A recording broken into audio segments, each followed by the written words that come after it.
Durant la dernière décennie, la Tunisie a enregistré de bonnes performances économiques. Mais en dépit de ces bons résultats, la facture sociale s'est avérée lourde, avec une grande disparité régionale. Une mauvaise redistribution des richesses, un taux de chômage élevé, même chez les diplômés, en plus de la corruption.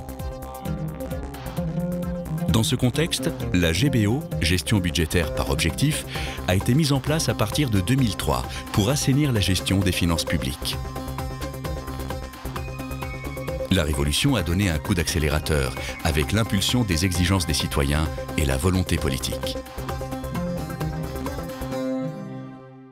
Qu'est-ce que la GBO ? La GBO vise à donner des ressources à chaque ministère pour atteindre des objectifs clairs afin de mettre en œuvre les politiques publiques avec des indicateurs de suivi et d'évaluation. Par exemple, pour la santé de base, l'indicateur est le nombre de visites des centres de lutte contre le tabagisme qui va permettre de réduire le nombre de fumeurs. Pour l'agriculture et l'eau, l'augmentation de la desserte des zones rurales en eau potable.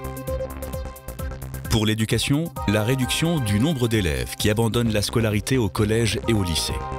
Pour l'enseignement supérieur ou l'œuvre universitaire, la création des filières adaptées aux besoins du marché de l'emploi.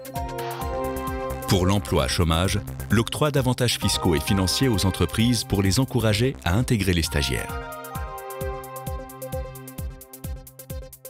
Un autre objectif de la GBO est de donner plus de souplesse aux gestionnaires publics en contrepartie d'une plus grande responsabilité devant les citoyens et le Parlement.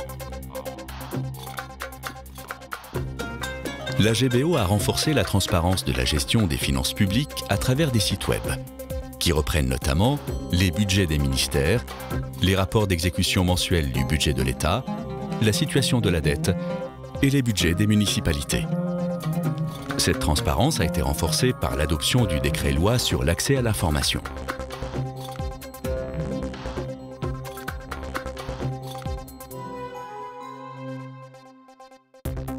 La transparence a été consolidée par la signature début 2013 d'un accord entre le ministère des Finances et les représentants de la société civile, créant une commission commune pour renforcer l'accès aux documents budgétaires et favoriser l'adhésion du pays au partenariat pour un gouvernement ouvert. La présentation d'un budget citoyen en 2014 facilitera la compréhension du processus budgétaire par les citoyens, ce qui permettra de mieux les impliquer dans les choix stratégiques futurs des politiques publiques. La performance, la transparence et la participation dans les choix des politiques publiques sont les piliers de l'édifice de la bonne gouvernance.